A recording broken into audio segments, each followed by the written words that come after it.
के दल के नेता, मुंबई के बाहर से आए हुए तमाम नेता, यहाँ बैठे हुए तमाम दोस्तों, साथियों, भाइयों और बहनों, हंगामा खड़ा करना मेरा मकसद नहीं। मेरी कोशिश है सूरत बदलनी चाहिए। मेरे सीने में ना सही तो तेरे सीने में सही, हो कहीं भी आग लेकिन आग जलनी चाहिए। नौजवान साथियों, जब इस सरकार का जोर जुल्म बढ़ने लगा तो पूरे देश के नेताओं ने तय किया कि इंडिया अलायंस बनेगा। अब की बार 400 पार, अब की बार 400 पार। और मुझे बधाई देता हूं मैं तमाम इंडिया अलायंस के साथियों को, जनता को, कि जिन्होंने कहा था अब की बार 400 पार, ऐसे मुंह के बल गिरे कि 240 पर आकर रुक गए। 10 साल में पार्लियामेंट में कोई बिल फेल नहीं हुआ। मुबारकबाद इंडिया अलायंस को कि जब 10 साल के बाद वो बने प्राइम मिनिस्टर तो जो पहला बिल आया वो भी फेल हो गया। दोस्तों, साथियों, ये चुनी हुई सरकार नहीं है। ये सरकार डरा धमका और खोखे वाली सरकार है। ये डेमोक्रेटिक सरकार नहीं है। ये डरा धमका कर बनाई हुई सरकार है। ऐसी सरकार तो चलना ही नहीं चाहिए। कहते हैं कि जिसे आगे बढ़ाता हूं वही मुझे पीछे गिराता है। मेरा पाला हुआ बच्चा मुझे आंखें दिखाता है। कितने पाले हुए बच्चे कहां चले गए, मैं किसी का नाम नहीं लेना चाहता हूं, लेकिन दोस्तों, हमने जिस तरह से इंडिया अलायंस बनाकर 400 पार वाले को 240 पे लाया, अब की बार ये संकल्प लो कि इस देश की संस्कृति को, इस देश के संविधान को बचाने के लिए हम इतना मेहनत करेंगे, इतना कष्ट करेंगे कि अब की बार वो सरकार दूर दूर तक नजर न आने पाए।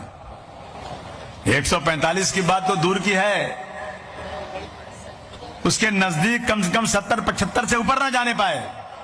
संकल्प है कि नहीं बोलो?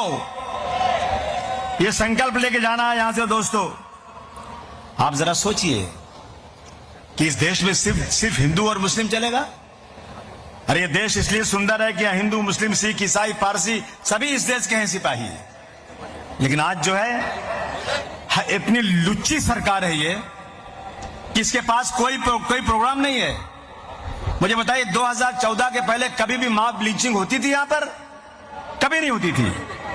क्या मुस्लिम बहनों का बुर्का कभी 2014 के पहले उतारने की बात हुई थी? कभी नहीं हुई थी। आज बीफ के नाम पर आज कितने मुसलमानों को जबरदस्ती पेड़ में बांध के मार दिया गया। मुझे अफसोस है, जो सिपाही पुलिस हमारी रक्षा के लिए रहती है ट्रेन के अंदर, एक ट्रेन के अंदर घुस के एक सिपाही ने 3 मुसलमानों को निकाला, गोली मार दिया और उसकी बॉडी पर पेन रख कर कहता है कि इस देश में रहना है तो मोदी और योगी कहना पड़ेगा। इस सरकार को हटाना है कि नहीं हटाना है? इस सरकार को हटाना बहुत जरूरी है। लफ्ज जिहाद नाम की कोई चीज नहीं थी इनके पास। पेन कार्ड जिहाद, लव जिहाद, लैंड जिहाद, और जिहाद। अरे पढ़े लिखे नहीं हो क्या? जाहिल हो क्या?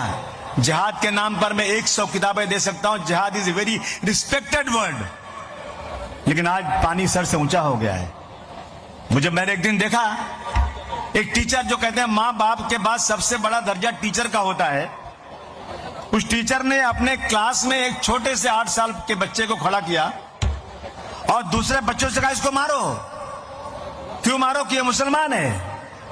बच्चे आते रहे, उसको मारते रहे, वो रोता रहा और कोई बचाने वाला नहीं रहा।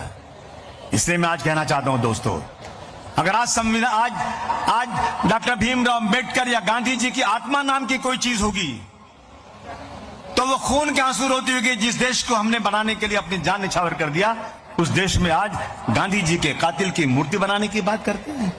गांधी जी की कातिल की मूर्ति बनाकर, मंदिर बनाकर पूजा करने की बात करते हैं। इसलिए दोस्तों, हमें बहुत सतर्क रहना है और किसी तरह से भी अब की बार उस सरकार को नहीं जाने देना जिसके पूरा का पूरा देश का प्रॉपर्टी बेच दिया। अरे दुनिया में जितने भी देश है, छोटे से छोटे, सबकी अपनी एयरलाइन है। मेरे देश की कोई एयरलाइन ही नहीं है, सारी प्रॉपर्टी बेच दिया है। इंडस्ट्री भेज दिया, फैक्ट्री भेज दिया, एयरपोर्ट भेज दिया, सीपोर्ट भेज दिया, ट्रेन भेज दिया। अब इनकी नियत है मुसलमानों की वक्फ बोर्ड की जमीन पर। किसी सरकार ने नहीं दिया है, किसी की मेहरबानी से नहीं मिली है। हमारे बुजुर्गों ने अपनी जमीनों को, कब्रिस्तान को, स्कूलों को, यतीम खाने को, इनको डोनेट कर दिया, वक्फ कर दिया। और वो जमीनें 200 साल तक अंग्रेज उसने टच नहीं किया। छत्रपति शिवाजी महाराज ने 700 एकड़ जमीन एक बाबा को दिया, आज भी है वो जमीन। लेकिन ये सरकार इतनी छोटे जहन की है कि 10 साल में छोटे से बर्तन में जो है उछाल आ गया है दोस्तों। इसलिए हम आपसे कहना चाहते हैं दोस्तों, हमें इस देश को बचाना है।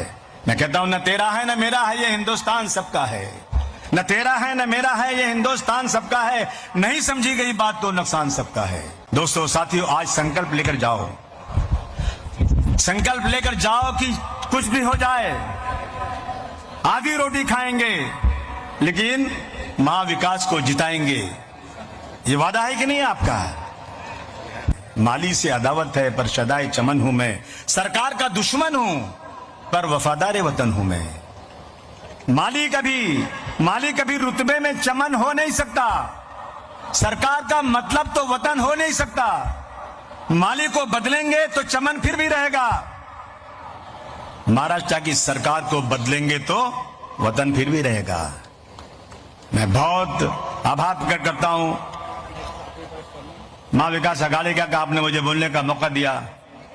लेकिन ये मेरा वादा है कि जहां जहां हम लड़ रहे हैं उसके अलावा जितनी जहां जहां है उन सारी सीटों पर हमारा एक एक वर्कर अपनी जान तोड़ मेहनत करके मां विकास अघाड़ी को जिताने की कोशिश करेगा, क्योंकि हमारा एक ही लक्ष्य है कि बीजेपी हटाओ, देश को बचाओ। आप आए, बहुत आपने बातें सुनी, मुझे उम्मीद ही नहीं की, मुझे पक्का इरादा है कि सब जितने बैठे हैं ये एक एक घर में चले जाएंगे, एक एक घर में घुसकर बात करेंगे, एक एक लोगों को समझाएंगे कि 20 तारीख को एक एक वोट मां विकास अघाड़ी के जहां जहां लोग उनको दीजिए। बहुत बहुत शुक्रिया।